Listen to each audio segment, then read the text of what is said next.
اپنے آپ کو ہم حنفی کہتے ہیں۔ امام اعظم ابو حنیفہ رحمۃ اللہ علیہ کا جنازہ کہاں سے نکلا؟ جیل سے نکلا بھائی، جیل سے۔ اب دنیا کے اندر سروے ہوا، دنیا میں 60% احناف ہے، 60% حنفی لوگ ہیں کہ جو فقہ حنفی پہ عمل کر رہے ہیں، جو قرآن و حدیث کا نچوڑ ہے اس پہ عمل کر رہے ہیں۔ تو ان کا جنازہ جیل سے نکلا، ان کی قربانیاں تھی رنگ لائی، آج دیکھیں پوری دنیا کے اندر ان کے اجتہاد پہ عمل ہو رہا ہے۔ تو یہ قربانیاں جب تک لائیں اس وقت تک معاملات سیدھے نہیں ہوتے۔ امام صاحب پہ کیسی آزمائش آئی؟ کہا جی آپ قاضی بن جائیں۔ فرمایا جی کیوں بناتے ہو مجھے؟ کہنے لگا جی آپ اس قابل ہیں۔ کہا جی کیسے؟ کہتے ہیں آپ جھوٹ نہیں بولتے۔ یہ بادشاہ نے کہا۔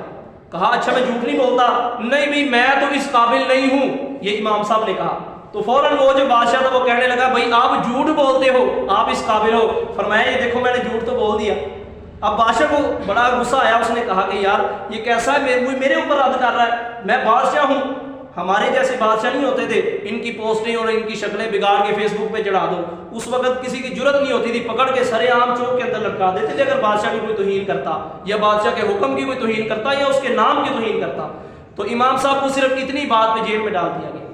تو پھر وہاں جیل سے ان کا جنازہ نکلا۔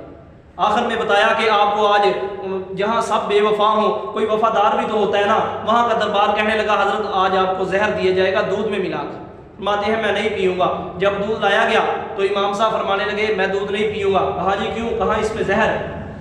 کہا ہم تو پلائیں گے، اگر جان بوجھ کے پی لیتے تو خودکشی ہوتی۔ فرماتے ہیں میں نہیں پیوں گا۔ پھر جب کیا ہوا، ان کو سختی کے ساتھ لٹا کر ان کے منہ کو کھول کر اس کے اندر اڑیل دیا گیا۔ جب امام صاحب اٹھے، ابھی زہر کے اثار نمودار ہونے شروع ہوئے، فوراً اللہ کے آگے سجدے میں گر گئے اور وہاں ان کی موت آ گئی۔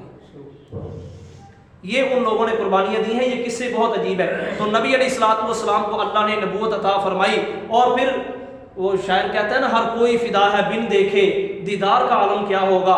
یہاں ہم بیٹھ کے کہتے ہیں بھائی میں یہاں سے کسی کو پکڑ کے کہوں ارے تو کلمہ چھوڑ دے، کہتا ہے کیوں؟ کہا گولی مار دی جائے گی، کہتا نہیں چھوڑتا، چھوڑنے کے لیے تیار نہیں ہوتا۔